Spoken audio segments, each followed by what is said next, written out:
Assalamualaikum dan salam Malaysia Madani. Saya Syarul Islam dalam Berita Pagi edisi Selasa 28 Februari 2023.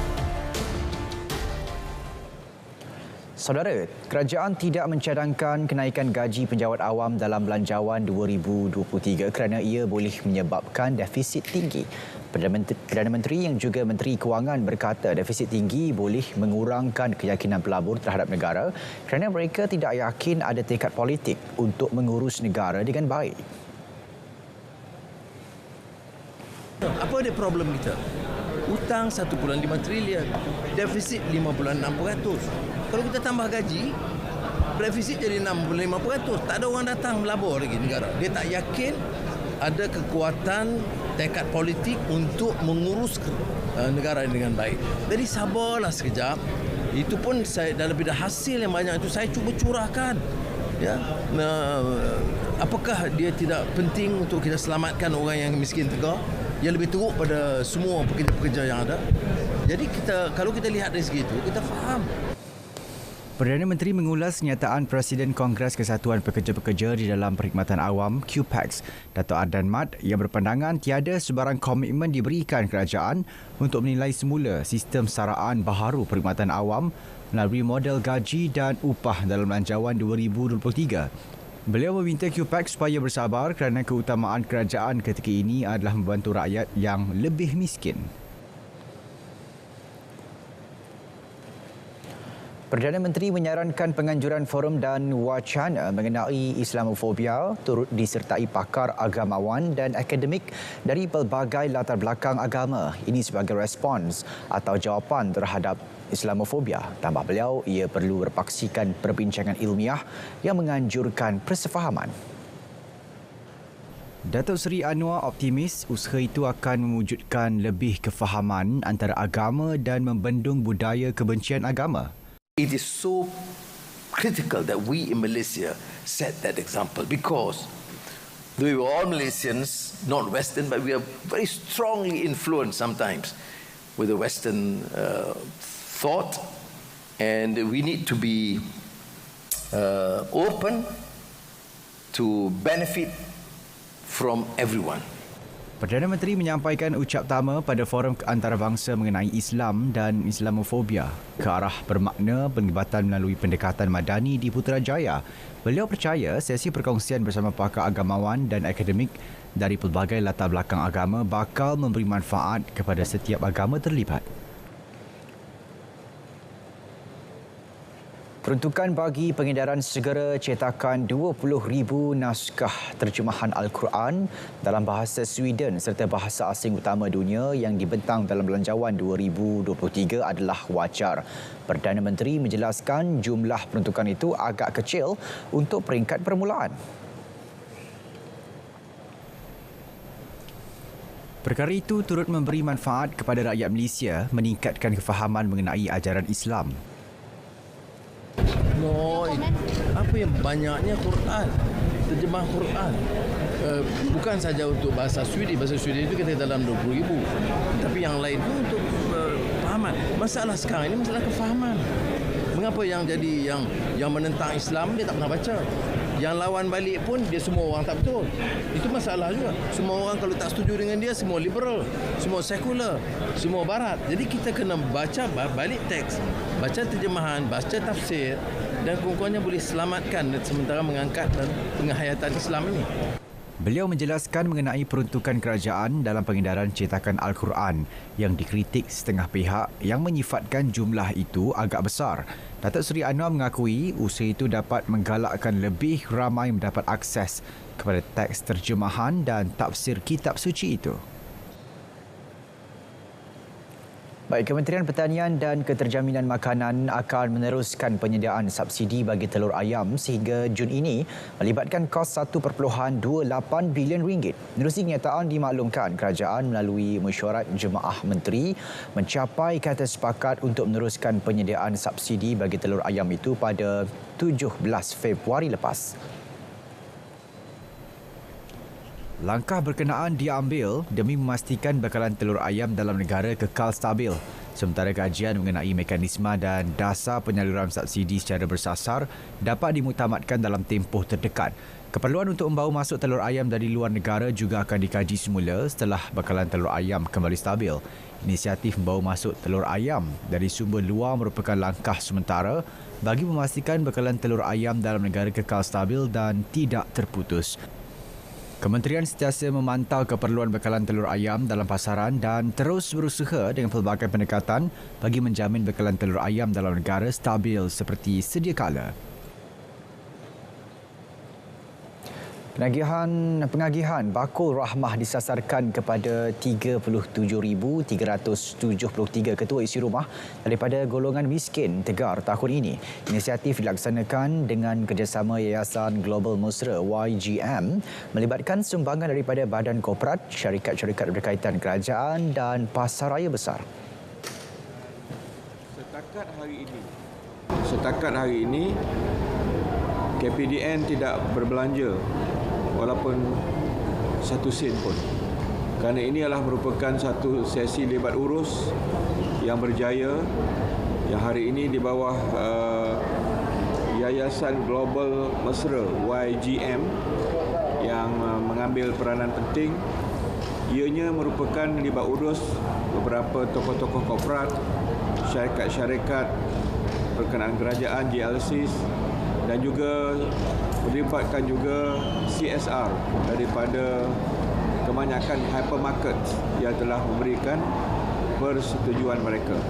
Jadi so far inisiatif bakul ramah ini tidak lagi melibatkan kos daripada pihak kerajaan, tetapi kita melibat uruskan beberapa pemain-pemain industri yang nampaknya semakin hari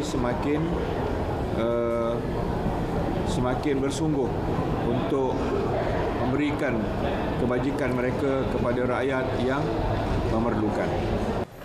Dan sepanjang Ramadan ini, 18,000 bakul rahmah bakal diedarkan ke seluruh negara dengan peringkat awal 2,000 bakul rahmah diedarkan menerusi 8 lori ke Perak, Kedah dan Perlis. Proses pemulihan ekonomi amat penting dalam menjamin kestabilan sesebuah negara. Ini termasuk juga membina semula hubungan dan dasar-dasar baru yang lebih baik dengan negara-negara luar. Menteri Luar Negeri Datuk Seri Zamri Abdul Kadir berkata, kepimpinan kerajaan yang kukuh ini memberikan keyakinan kepada negara luar untuk melabur di Malaysia. Kita dapat melihat bagaimana perspektif pandangan-pandangan yang positif yang diberikan oleh negara luar kerana mereka melihat kedudukan Malaysia pada hari ini dengan sejumlah bilangan ahli-ahli parlimen yang memberikan sokongan yang baik kepada negara dan dengan adanya 148 kerusi itu telah memberikan satu kekuatan dan keyakinan kepada pihak luar. Tambah Zamri, kekuatan dan sokongan seluruh barisan ahli kabinet dalam membantu membangunkan negara adalah penting untuk memberikan kesan yang baik untuk negara. Malahan, rakyat ingin melihat sebuah kerajaan yang berfungsi dan bergerak dalam satu pasukan demi memastikan kestabilan negara dapat dijaga. Beliau menyatakan selepas menjadi tetamu program Bicara Naratif di Angkasa Puri. Perusahaan Mikro Kecil dan Sederhana PMKS menerima sokongan nerusi belanjawan 2023 dalam memacu semula perniagaan selepas terkesan akibat pandemik COVID-19. Ketua Pegawai Eksekutif Perbadanan Perusahaan Kecil dan Sederhana SME Corps Malaysia, Rizal Naini berkata peruntukan sehingga 10 bilion ringgit yang disediakan itu dapat menambah baik kadar ekspor PMKS setelah merudum sebanyak 11.7% pada tahun 2021. Usahawan dapatlah memperbaiki perniagaan mereka dengan adanya aliran tunai yang lebih baik, ya. Seterusnya untuk melabur di dalam beberapa perkara seperti pendigitalan, otomasi, pembelian mesin-mesin supaya mereka boleh memulihkan perniagaan mereka seterusnya menjadi satu perniagaan yang berdaya saing, berdaya maju, seterusnya boleh mengeksport kembali. Dalam pada itu, usahawan yang ditemui rata-rata menunjukkan reaksi positif berkenaan peruntukan belanjawan itu yang dikatakan dapat membantu mereka untuk mengembangkan perniagaan.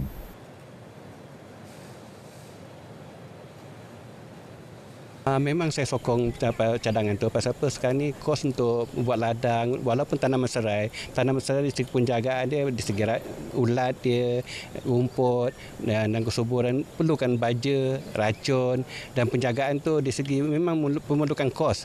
Mana kalau ada kerajaan yang boleh bagi kita subsidi ataupun di segi dana untuk usahawan-usahawan ni, alhamdulillah lah, memang saya sokong lah.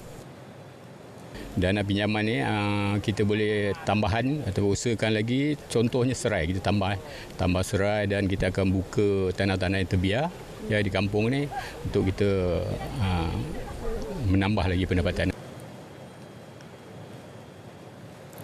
Kaji selidik mega sempena 100 hari pentadbiran kerajaan perpaduan bukan mencerminkan pendapat keseluruhan rakyat di negara ini. Kajian gagal mendapati sudut metodologi kerana hanya membabitkan pembaca dan pelayar media tertentu. Menurut Pengarah Eksekutif Merdeka Center Ibrahim Sufian, hasil kaji selidik tersebut antara lain tidak menggambarkan demografi jantina rakyat Malaysia yang sebenar kerana majoriti sampel kajian melibatkan golongan lelaki.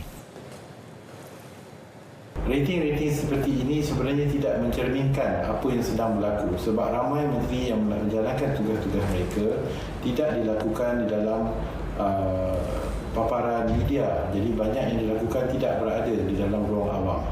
Sementara itu, penganalisis politik Universiti Melaya, Dr. Awang Azman Awang Pawi berpendapat kaji selidik tersebut tidak merujuk sumber kukuh. Dan sekiranya sedemikian, ia memberikan satu bias gender, yang kedua persempalan itu di segi lokasi persempalan tersebut bagaimana ia disebarkan. Adakah ia disebarkan melalui temu bual bersemuka? Adakah cara temu bual cara online, cara panggilan telefon, ataupun hanya sekadar berdasarkan pembaca media yang terlibat saja? Dan ini kalau begitu yang tidak menjurus kepada metodologi secara yang teratur, saya kira ia bukanlah mencerminkan gambaran sebenar. 5 media iaitu Sinar Harian, Awani, The Star, Sinchiu dan Malaysia Namban menyiarkan dapatan kaji selidik mega tinjauan rakyat Malaysia 100 hari pentadbiran kerajaan perpaduan yang dijalankan dari 6 Februari hingga 16 Februari dengan kerjasama firma penyelidikan O2 Malaysia. Bagaimanapun tempoh kaji selidik itu kurang 2 minggu dari tarikh sebenar 100 hari pentadbiran kerajaan perpaduan. Kita tawarkan kredit e-tunai belia rahmah khusus kepada 2 juta orang belia di antara 18 hingga 20 tahun dengan peruntukan 400 juta ringgit.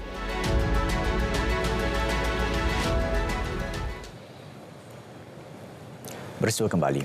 10 syarikat swasta terbesar bakal memeterai memorandum perjanjian MOA dengan kerajaan dalam tempoh terdekat. Ia sebagai permulaan ke arah usaha memperkasakan pendidikan dan latihan teknikal dan vocational TVET. Menteri Sumber Manusia V. Sivakumar memberitahu kerajaan melibatkan pihak swasta untuk memperkasakan TVET. Keperluan memandangkan program berkenaan kini melibatkan 12 kementerian menelan belanja besar tapi mahasiswa yang dihasilkan tidak menepati keperluan industri. Perbelanjaan untuk TVET adalah tinggi sehingga mencapai 6.7 bilion ringgit. Justru kaedah terbaik adalah menjalinkan kerjasama dengan syarikat swasta untuk mengurangkan bebanan yang ditanggung kerajaan dalam masa sama dapat mengelak masalah ketidakpadanan. Sementara itu, beliau turut memaklumkan program YES 2023 dijangka menarik 6,000 pelajar terutamanya bakat TVET bagi mengukuhkan usaha mencapai kebolehpasaran pekerjaan. Sejak tahun 2019 sehingga ke tahun lepas, Talent Corp telah mengadakan program YES ini kepada 30,000 pelajar dan saya percaya tahun ini Talent Corp juga boleh melaksanakan sasarannya iaitu untuk mendekati 6,000 pelajar dan program ini memang adalah penting sebab untuk memasuki dunia pekerjaan ini, memang apa yang diharapkan oleh pihak industri adalah sesuatu yang cukup tinggi. The expectation is very high. Kementerian Pertanian dan Keterjaminan Makanan KPKM akan memperkenalkan satu dasar yang komprehensif untuk golongan muda dalam sektor pertanian dalam masa terdekat ini. Timbalan Menterinya Chan Fong Hin menyatakan inisiatif berkenaan adalah meningkatkan pelibatan golongan belia dalam sektor pertanian menjadi antara fokus untuk tahun ini. Selain itu, pihak kementerian telah menyediakan geran, dana dan latihan ditawarkan oleh pihak kementerian serta agensinya dalam usaha meremajakan sektor pertanian. Kita semua mesti menggalakkan lebih ramai anak-anak kita supaya terlibat dengan pertanian. Kita mesti yakinkan anak-anak muda kita bahawa pertanian adalah bidang yang boleh menjanjikan masa depan yang sangat cerah dan boleh memberikan pendapatan yang sangat lumayan. Dalam masa terdekat, KPKM akan memperkenalkan suatu dasar yang komprehensif bagi menggalakkan lebih ramai anak muda kita untuk menceburi dalam bidang pertanian secara agresif melalui latihan, sokongan dana dan penggunaan teknologi moden. Beliau menyatakan semasa berucap dalam Majlis Malam Anugerah Ulang Tahun Lembaga Pertubuhan Peladang LPP ke-50 di Maib Serdang. Seramai 1,200 orang yang hadir pada majlis penyampaian anugerah LPP 5 itu yang terdiri daripada rakan strategik dan peladang dari seluruh negara. Pada malam anugerah ini, antara kategori yang dipertandingkan seperti Pertubuhan Peladang Negeri Premier, Pertubuhan Peladang Kawasan Premier dan Pengerusi Pertubuhan Peladang Cemerlang. Usaha memelihara dan memelihara ekosistem kehidupan laut wajar diberi perhatian serius. Menyedari hakikat itu, Lembaga Pembangunan Langkawi Lada dengan kerjasama Institut Alam Sekitar dan Pembangunan Universiti Kebangsaan Malaysia menganjurkan forum khas demi kelestarian dua Laut Andaman, Langkawi sebagai tapak permulaan. Menurut Timbalan Ketua Pegawai Eksekutif Lada, Ahmad Fuad Ciani, matlamat utama kolaborasi Ocean Malaysia ini adalah untuk memastikan semua pihak terlibat memahami peranan masing-masing, terutama dalam menangani cabaran, khususnya isu berkaitan lautan dan persekitaran serta komuniti dan ekosistem di Malaysia.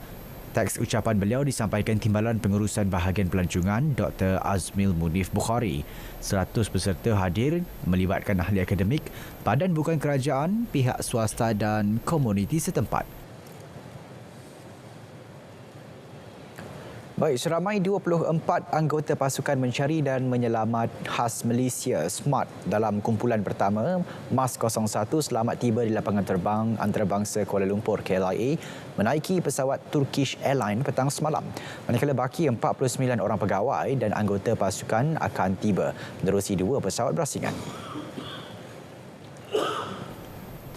Agensi Pengurusan Bencana Negara NADMA melalui satu kenyataan media berkata jumlah keseluruhan keanggotaan bagi dua kumpulan pasukan mencari dan menyelamat SAR MAS 01 dan MAS 10 adalah seramai 140 orang beserta 2 ekor anjing pengesan K9. Misi SAR di Gaziantep berlangsung selama 16 hari sehingga kerajaan Turki mengumumkan peralihan kepada fasa pemulihan. Selain operasi SAR, dua pasukan ini turut terlibat dalam membantu kerja-kerja kemanusiaan seperti pemasangan khemah perlindungan untuk mangsa yang terkesan bencana. Sebelum pulang ke Malaysia, semua anggota yang terlibat telah melalui proses demobilisasi iaitu penamatan penugasan secara berperingkat dan rehabilitasi di Istanbul termasuk saringan kesihatan. Kejayaan terbesar pasukan SMART NADMA MAS 01 dalam misi SAR Turki adalah menemui dan mengevakuasi 5 mangsa yang masih hidup selepas 7 hari terperangkap. Kerajaan bersetuju menaikkan allowance bagi 35,000 guru kafar, menaikkan menjadi RM1,100 dengan peruntukan tambahan lebih RM40 juta. Memberikan sumbangan khas RM600 kepada imam, Bilal, Usyah, Noja, Marbut, guru kafar dan guru takmir. seramai 70,000 orang akan menerima sumbangan ini melibatkan lebih 40 juta ringgit.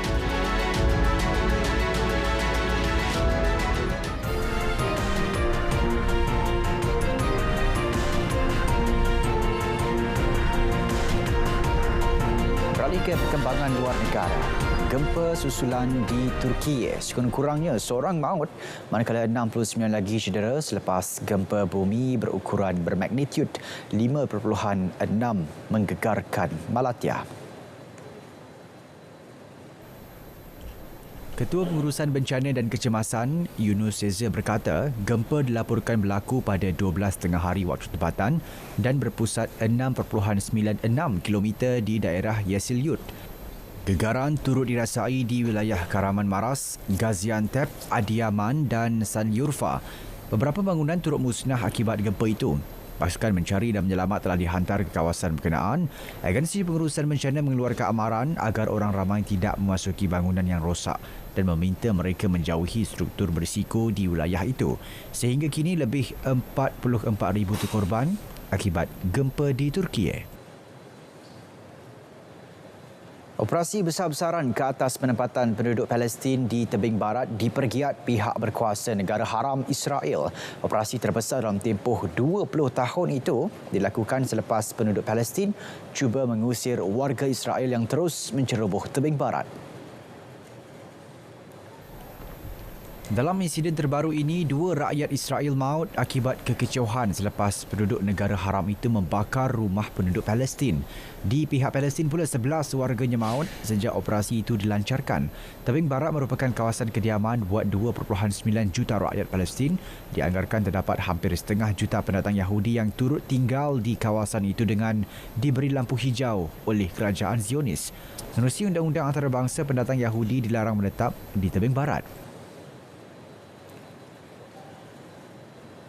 Angka kematian akibat banjir dan tanah runtuh di Sao Paulo, Brazil meningkat kepada 65 nyawa setakat ini. Pihak berkuasa tempatan dalam kenyataan mengesahkan mangsa yang maut termasuk 19 kanak-kanak. Pasukan tentera, bomba, sukarelawan dan anggota penyelamat masih menjalankan operasi mencari dan menyelamat bagi mengeluarkan mayat dan menjejaki mereka yang masih hilang. Kebanyakan mangsa tinggal di kawasan berisiko tinggi di lereng pegunungan Serra de Mar, berhampiran Baradosahi di São Sebastião. Kira-kira 2,440 penduduk yang hilang tempat tinggal terpaksa dipindahkan ekoran risiko kejadian tanah runtuh.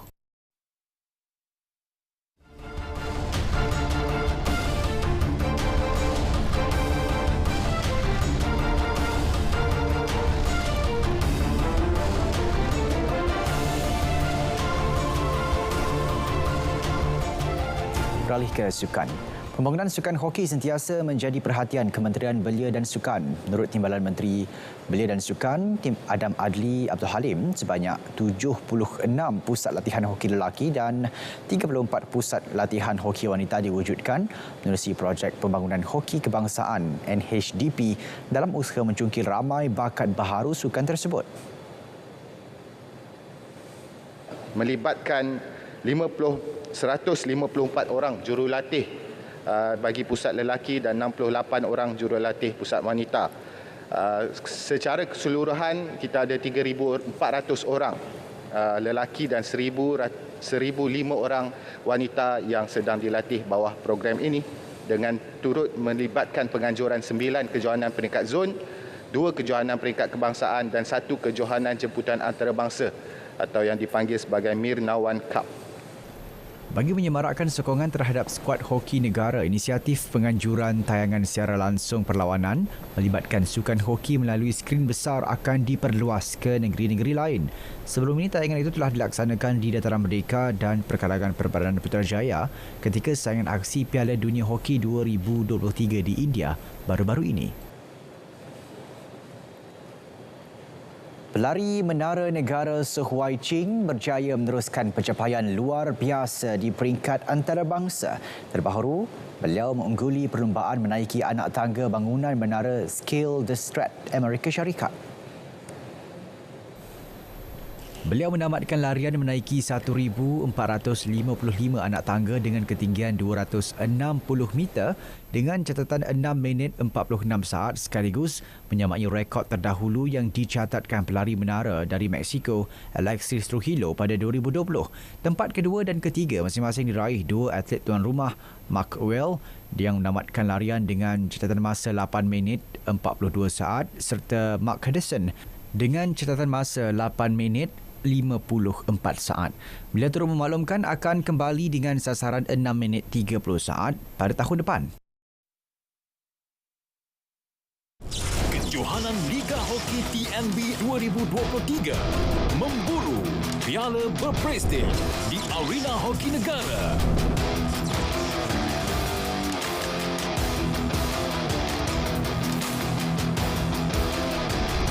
Saksikan juga secara penserima langsung di RTM Klik Kejohanan Liga Hoki TNB 2023 eksklusif hanya di RTM. Perdana Menteri Datuk Seri Anwar Ibrahim 79 takkanlah macam tu.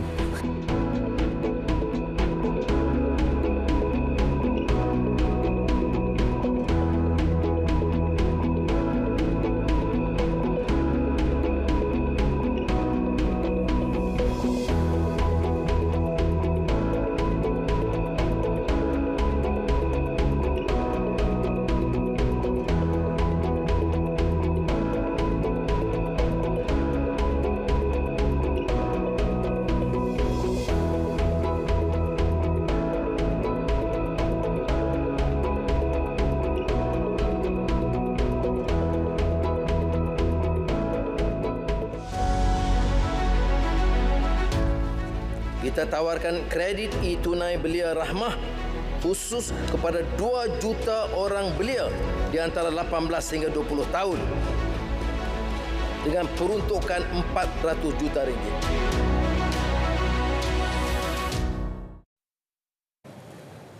Saudara, berita pagi melabuhkan tirainya. Dapatkan perkembangan sahih sepanjang masa melalui portal berita.rtm.gov.my. Saya Syarul Islam. Assalamualaikum. Salam Malaysia Madani.